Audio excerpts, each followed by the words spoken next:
right, let's give it another couple of minutes here. Looks like a few people are still popping in.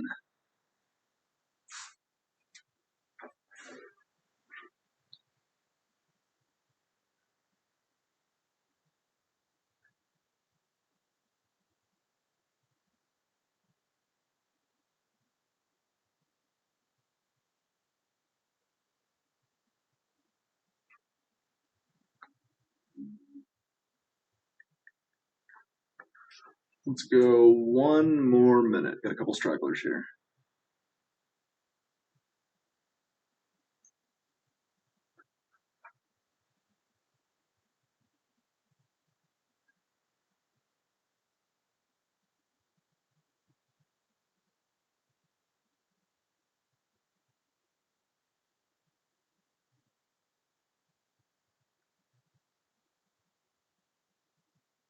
Thirty-second warning.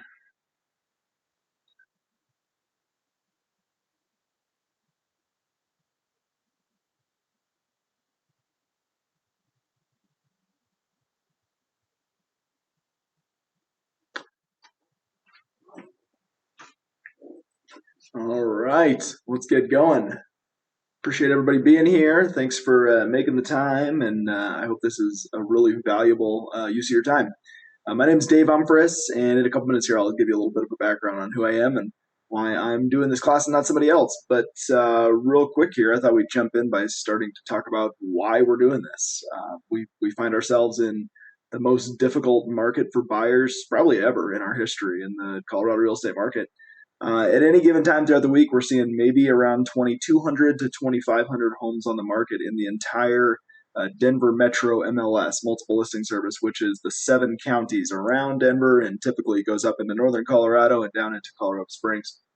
And so 22 to 2,500 homes, just to give you context, I remember in 2012, 2013, as we were starting to come out of the economic downturn, there would be over 30,000 homes on the market at any given time. And so hopefully that gives you a little bit of perspective.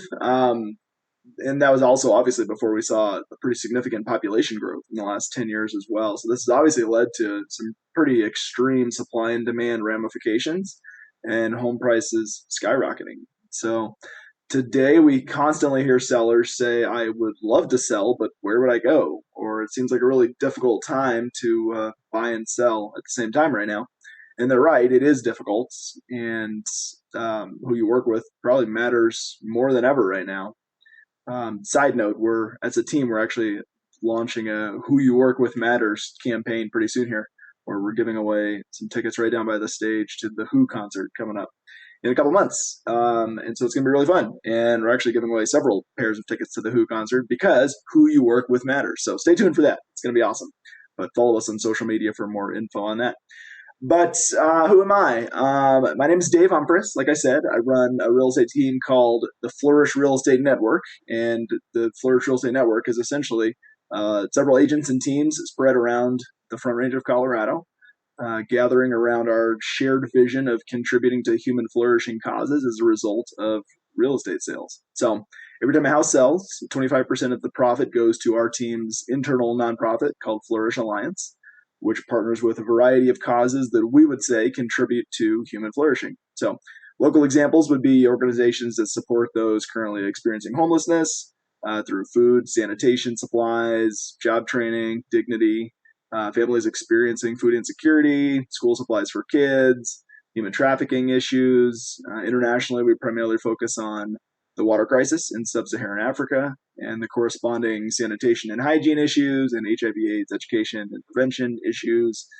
We do this by adopting small rural communities for about 2 to 8 years at a time, and we walk alongside those communities as they see some pretty incredible development. So that's a little bit about who we are. If you're already a client with the Umphress Group or with the Flourish Real Estate Network, thank you for making all of that possible. We help a couple hundred buyers and sellers every year, and many of them are navigating the buy-sell process, which is why we're here. I mean, we have this conversation constantly with our clients, and we thought it would be helpful to schedule a time where we could do it in a more broad sense here and be able to unpack what we would call as a pretty strong strategy for balancing the buy-sell process, making it not necessarily just as painless as possible, which is the goal. I mean, that it can be a very painful process, but also making it as profitable as possible, because if done right, it can really work in your favor. So let's see. Quick background story on me. I mean, when in 2013 is when I went through the buy sell process for the first time. I mean, that was the first time that we were selling the house that my wife and I were in, and we were ready to move to the raise the family house. And so we were living in Lakewood at the time, and we were going to move down to Littleton to buy that house that we really wanted to be in and raise the family. So, like I said, this is in 2013, where things had not necessarily gotten too crazy yet, and so we listed the old house on the market without a clue of where we were going. And actually, we were leaving to go to Ireland for a little while. And so we thought, well, we'll just put the house in the market while we're gone, do showings while we're gone that first week or two, and come back and at least get a lot of those showings out of the way. Well, it sold in 2 days, and I think we were probably in the air when the offers were coming in, and it was pretty shocking. And the best offer that we got, we needed to be out of the house in 3 weeks. And so we came back into the country with about a week and a half left on our 3 weeks to closing. Actually, the buyers ended up moving in 3 days before we even closed. We had to wait 3 more days to close because of our 2-year mark for the 1031 exchange. And so to avoid paying capital gains tax, we had to wait 3 more days. And so the buyers moved in 3 days prior, and we moved out. And we ended up going and living in a hotel for 3 weeks with 2 large dogs. And luckily at that time, it wasn't nearly as difficult to buy. And so we were able to go purchase our next house pretty quickly. And it was only a 3-week time span. And a lot has changed since then. Our strategy has obviously needed to get much stronger over the last 10 years or however long ago that was. And for various reasons, that strategy doesn't really work anymore. And I would not recommend anybody with kids try that strategy or, things like that. So we're going to talk about the 5 ways that we see clients successful in the buy-sell process. And there will probably be questions on them, and feel free to post them in the chat, and we can talk afterwards and things like that. But I'm going to go through the 5 strategies in a strategic order, and that is, for the most part, from least aggressive or least beneficial to you or to the client to most aggressive. And so as these strategies progress, they're going to get a little more aggressive typically in the price that you would be able to secure the new home for, or the price that you'd be able to sell the old home for, because the strategy is more difficult and complicated and, in my opinion, better in today's market. So we're going to start with the most traditional strategy, the most traditional approach, and that's pretty straightforward. That is writing offers contingent on the sale of your current home. And for the longest time, this is exactly what we would do. The example I gave you, the first couple offers we wrote were still contingent on the sale of our old home because we hadn't yet moved out of it yet. And so lots of times we still see this. So you get pre-approved with a lender, you start shopping, and as you start seeing houses that you like, you're writing an offer on them, basically saying, I will buy your house in 6 weeks from now if you'll let me list my old house, sell my old house, close on it before then, and eventually buy yours once my old one closes. And historically, this was much more common, especially in markets where it took longer for houses to sell. So if a house has been sitting on the market for 6 months, they are much more likely to see that offer and say, okay, sure, I will take a chance on this, and odds are, even if this doesn't go through, I'm not losing anything because my house has been sitting here for 6 months, so it's not that much of a risk. And people still try to buy this way, and every once in a while they're successful and get an offer accepted. On each of these strategies, we're going to go through the pros and the cons of each of them. So that's a quick explanation of what it is. The pros of this strategy of writing offers contingent on the sale of your current home. Lowest possible fees, because you're pursuing a very traditional mortgage, and you can, obviously shop for months or years for that mortgage and that best rate. And so there are typically no associated fees with that. Minimal commitment, you can back out if you don't get the price you want on your current house. And so you definitely have that out in your offer because you're contingent on the sale of your current house. You're securing the new home before you even start thinking about selling the current one. And so if this works, if you're actually able to get an offer accepted on the new one, you don't have to prepare or start thinking about selling the old one until you've found that dream house. So there can be some pros to that. The biggest con is that you typically have to pay a lot more, especially in today's market, for that new house writing an offer contingent on the sale of your current home. most sellers will consider a contingent offer if the price of the new one is good enough. And so they might have some cash offers that are a little bit lower, some traditionally financed offers that are kind of in the middle, and your contingent offer that would be much higher for it to be considered. In my opinion, in my experience, what I've seen is maybe around 8 to 10% higher for a cash offer, or I mean, for a contingent offer to be accepted as opposed to a lower cash offer. So if we were looking at let's say a $650,000 house, this is not quite 10%, this might be about 7 or 8%, but let's say you ended up paying 700 for it instead of 650. So a cash offer might have come in at 650 that they would take. For it to be a contingent offer for that seller to accept it, it would likely need to be at 700 or possibly higher, most likely higher. But if the down payment's the same, if the interest rate's the same, everything like that, you're going to pay right around $500 more per month for that house for the privilege of being able to write it contingent on the sale of your previous house, and right around $90,000 more over the life of that loan. And so the cost, or the con in this case, is that over time, I mean, you're taking a lot of money out of your bank account monthly and over the time, adding up to $90,000 over time for that privilege. So definitely the con of writing a traditional contingent offer is that you almost always have to pay a good bit more for that house than if it were a lower cash offer. And you got to keep in mind, this is in today's market. This is in a market where there's 15 to 20 offers on the best houses, and the goal is to compete against the stronger offers. So let's move on to number two. Number two is a little more aggressive, and that is to list your home contingent on finding a replacement home. And so with this strategy, you essentially put your house on the market with a clause that says something along the lines of the sale is contingent on the seller finding a replacement home. And then in the contract, there would be a clause that gives you a set amount of time to secure the new home, or else you kill the deal on the old home. So within 20 days of contract, seller may terminate this contract if they have failed to secure a replacement home or something like that. And so you are looking for a buyer that is willing to, or that loves your house enough that they're willing to risk not getting to buy it if you're not successful in finding a new one. And so obviously the pros of this is that you can secure the sale on the current home before you even start shopping. You can figure out exactly what you're going to be putting in your pocket from the current house before you even fall in love with the new one, which is one of the most disheartening things in this market right now. Is people fall in love with new houses all the time and then they end up not working out. If we have time today, I'll tell you lots of stories of some buyers of ours that have tried some of these strategies maybe on the lower level and then eventually stepped up to some of the more aggressive strategies. But before that, they lost on 6, 7, 8 houses that they really fell in love with and ended up more or less settling down the road for something they didn't quite love as much. And that can be a really disheartening process. But another pro is that if you don't secure the new home, then you terminate on the old one, because that's what you've built into your contract, is the ability to terminate the old one if you don't find a new one, and you walk away unharmed. And so that can be really discouraging for the buyer of your current house, because they really wanted to buy it, but you have given yourself that ability or that out in that contract to walk away.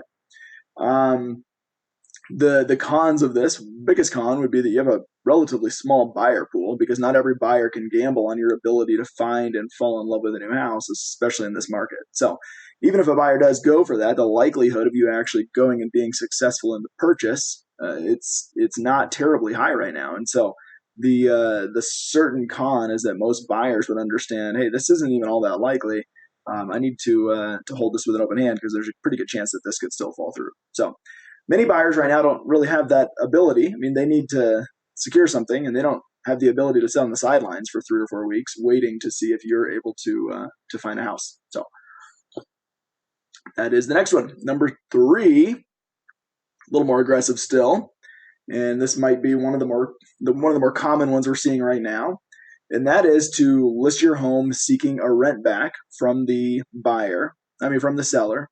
I'm sorry, list your current home requiring a rent back from your buyer. And so you're essentially telling the buyer of your house, we are going to stay in this house after closing, and then we're also encouraging a contingency plan for you, so a backup plan. And so this strategy is all about a backup plan. When you have your house on the market, we typically request a 60-day rent back. 60 days is the most amount of time that we as realtors are allowed to negotiate a rent back for a seller. Now they can coordinate a deal with that buyer to stay longer. At that point, though, it just becomes a traditional lease and you become a tenant. The buyer is your landlord and you have to work out terms at that point, which is very much still possible. But um, most of the time, almost every buyer is going to at some point want to move into their house, unless they're an investor just buying your house as a rental, at which point, of course, they would want full market rent as well. But in this case, we're asking for the maximum allowed rent back, which is 60 days. And then we also encourage you to have a backup plan. So after the 60 days, you plan on either going and renting a place or staying with the in-laws or going on a super long, extravagant vacation with all the proceeds that you just got from the sale of your house. Please don't do that one, or else you're not going to be buying another house. But we put the house in the market and we take an offer that gives you that flexibility. And we'll typically sort offers by price and terms are definitely the two things that we're negotiating the most when we have your house in the market. But that weekend, our strategy around listing a property is all around spending the entire weekend working price and terms against the other offers to get the best possible price and terms we can. And so if you go with this strategy, we're working on getting you the best rent back with the best terms and all the best dates that go along with that best price. But in this case, you end up taking whichever offer you choose, gives you the best price, but also the best terms. And now you have more or less around 90 days to figure something out. And so around 30 days from contract to close on the current house, and then that additional 60 days after that point.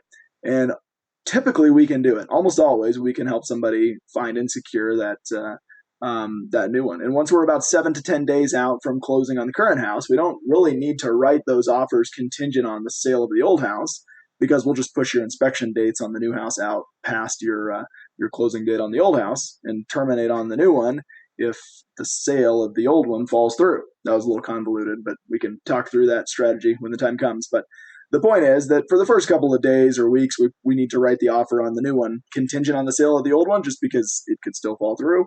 But that time period passes pretty quickly. And in this market, the first couple offers people write are typically not accepted because they're really getting a gauge for how competitive the market is. And so the odds of that happening right away as soon as you go under contract, not that great anyways. But that's the strategy. So we sell the old one, you keep living in it. We aggressively look and write offers on the new one. And 7 or 8 times out of 10, we're able to find somebody that new one before that time period comes up.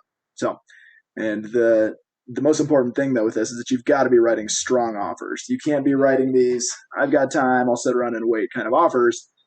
You're on the clock. And so one of the pros of this is that you can avoid writing contingent offers, meaning you can get a little better price on the house since your offer is not contingent on the sale of the old one. Another pro is that you've got motivation by obligation, which sometimes moves things along. So all work expands into the time allotted, and if you have 30 days to find a house, you typically find a house in 30 days. You might end up settling, though, which definitely takes us into the cons. One of the cons with this is that you risk homelessness. I mean, obviously, with kids especially, we see a lot of families not want to go down this path necessarily because of the risk of, how disruptive is this going to be for the family if we end up needing to go live in a hotel for a couple of weeks, or if we don't end up securing the new one. Lots of times we have family clients that would really prefer to know exactly where they're going before they risk selling the old one, which I completely understand. Let's see, you still have time to show and sell the house while you're still living in it. And so that's definitely a con that, you're still in the house, you're still living there while you're showing it and selling it, which lots of people have an issue with. And then also, again, your buyer pool is pretty limited in this option. So lots of buyers really want to move into the house that they buy. So price can definitely be lower since we're eliminating about half the buyers out there. That can certainly hurt us. So that'd be another con, but that was strategy 3, which is list a home seeking your rent back, and also have a contingency plan of what happens if you end up not finding the new one by then. This is one of the more common. The next 2 strategies I would say are maybe a little safer bets, but this is definitely one to consider. So number 4, we've got 2 left here. Number 4 would be to seek some sort of buy with cash program. And a buy with cash program essentially fronts you the cash to go purchase the house. You go buy it, and then you purchase the house back from that company after closing. And oftentimes this is paired with number three, and we'll talk about that and kind of the nuances of that. But we work directly with a program called Homeward. We've vetted and searched through and worked with pretty much every program out there and have chosen to partner our team and our network with this program called Homeward. So we're going to talk about some of their options. We can work with any of them, but they all certainly have pros and cons. We won't get into some of the other types of programs, but just real quick, high level. One of the biggest cons of a lot of the programs out there is that you're working with essentially with their salaried paper pusher agents who aren't necessarily skilled in negotiating the best price for you, but they're more interested in pushing that company's product. And they're not full-time agents working for clients. They're administrative folks in the office. And so that can certainly hurt somebody with the program they're working with. But we'll get into that. The Buy with Cash program, essentially, like I said, you're getting approved up front. They're giving you a blank check up to a certain amount, and you're going and making cash offers to close on that property in that company's name. So in this case, in Homeward's name. Then after closing, you buy the property back from Homeward. There is a 1.9% convenience fee that they charge for that money, for using their money, which isn't much more than lenders' origination fees and closing fees in a lot of cases, but we'll talk about how even that fee can come down to zero if you do it right. So the pros of a program like this, obviously, if you, like I said, if you use their mortgage company on the back end, they will kick back that entire 1.9% fee to you in the form of a lender credit. So a pro on this program specifically is that it's free money if you're working with Homeward Mortgage. I think the biggest pro for a program like this that we've seen, and why a lot of our clients use this, and why I personally use this, is that on average you're going to pay 3 to 5% less for the house than you would have paid if you financed it. And so any fee is typically wiped out 2 or 3-fold in a better price. Now, historically, what we saw was that cash offers got a lot better price, almost always used by investors and things like that. Because of the amount of cash that we're seeing in the Denver market right now, we see a lot of cash offers. Every listing has several cash offers. And so more often than not in this market, you're still getting a better price, but the biggest difference is that you actually get the house. It gets you consideration, which is kind of a bonus pro. But so your offer is definitely at the top of the pile. So if there's 15 offers, there's probably going to be 4 of them that are cash, and those 4 always receive the highest consideration.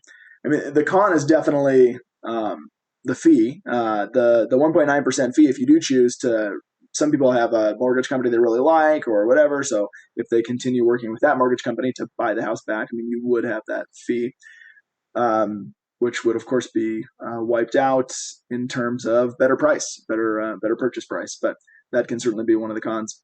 Like I said a minute ago, though, lots of times we see people blend strategy 3 and strategy 4 together in that they'll put the house in the market, seek a rent back.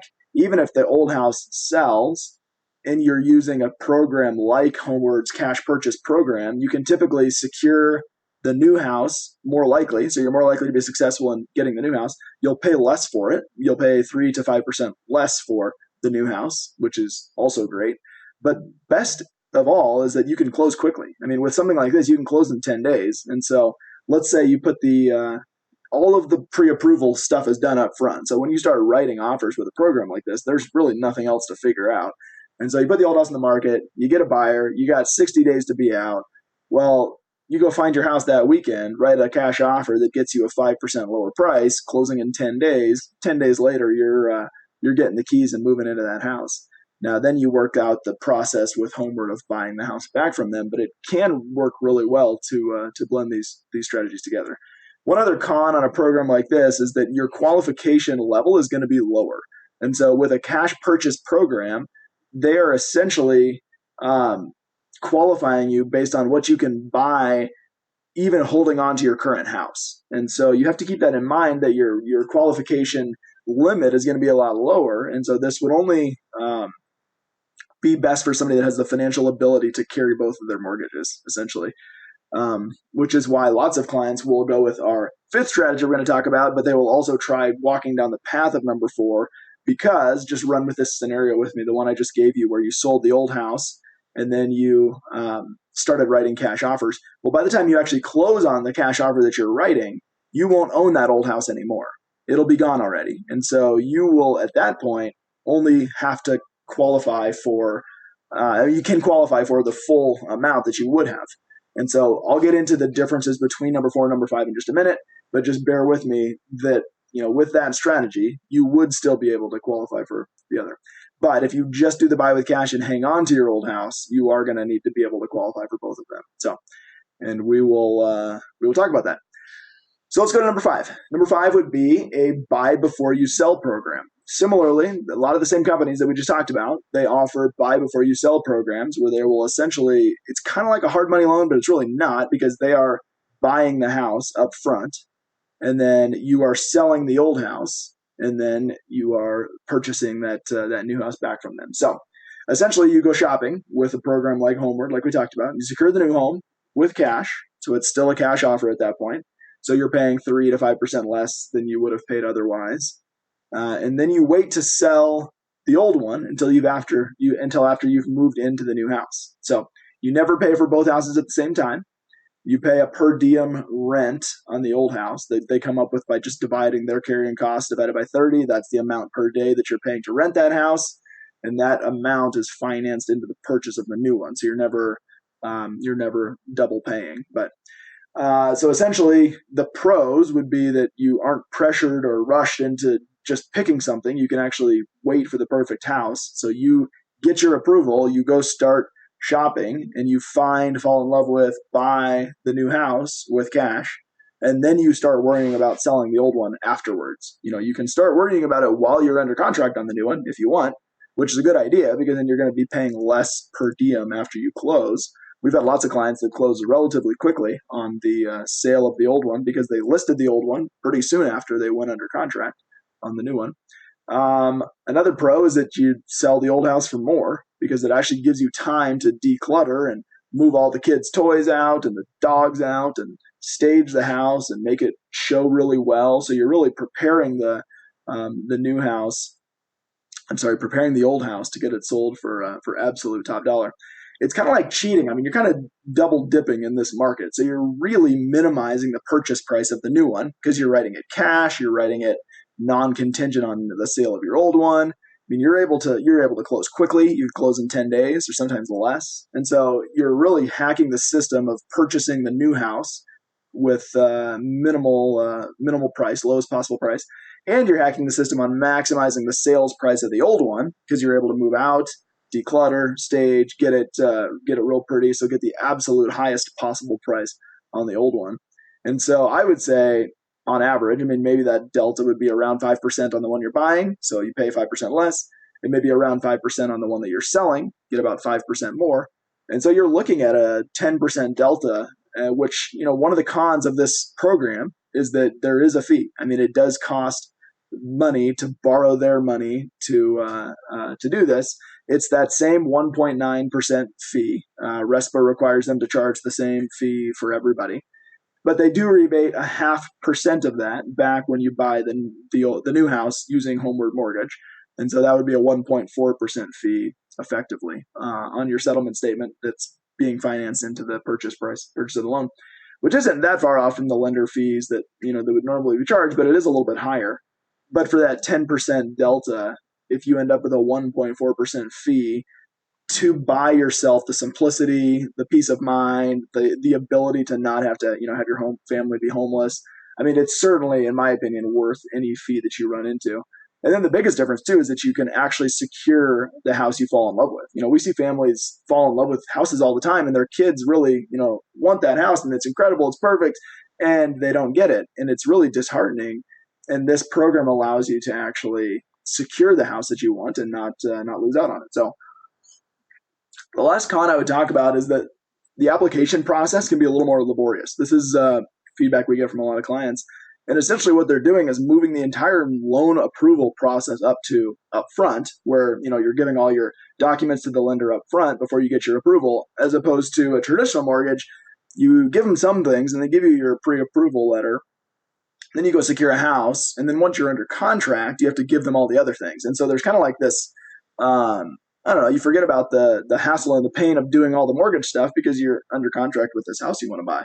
So it's not that difficult. Well, with this program, you got to do all that up front. And so some clients get a little frustrated about having to send all this stuff when they haven't even fallen in love with a house yet. So that would be another con that we hear about. But a lot of the clients that we've gone with that don't have the ability to carry both mortgages, that need to do a buy before you sell program like this, have found just significant convenience in a program like this. So happy to talk through that and more with you. So those are our five. We'll go through some questions in a few minutes here, but number one was the most traditional, and that was right offers contingent on the sale of your home, and then um, lower likelihood of acceptance, but if it is accepted, it can still work in this market. Number two was list your home contingent on finding a replacement home, which certainly works at times. Number three was a little more aggressive, which was list your home seeking a rent back with a contingency plan, some kind of backup plan, which we see a little bit more of. And sometimes that backup plan is using a cash buy program from number four. So a cash purchase program similar to Homeward, where they are fronting you the cash, you're going and buying, and then purchasing the home back from them after closing. And number five was a buy before you sell program, where you are going and purchasing the home with their cash, and then working on selling the old home once you've moved into the new one. So let's go through some questions that we see typically get.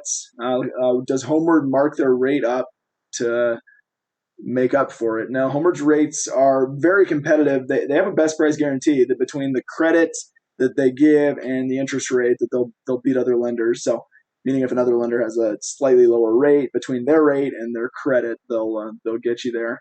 You just have to get an actual loan estimate, so not just an online quote or something like that, but like a true loan estimate that's going to factor in purchase price, tax rate, all the things. Within 24 hours, prices change daily, and so they need to be able to see that within 24 hours, and then submit it to your rep, and they'll get on it.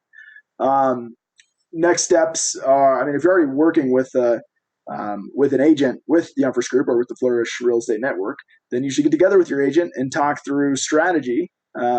Best next steps for any of you would be to go to poweredbyflourish.com. That's poweredbyflourish.com.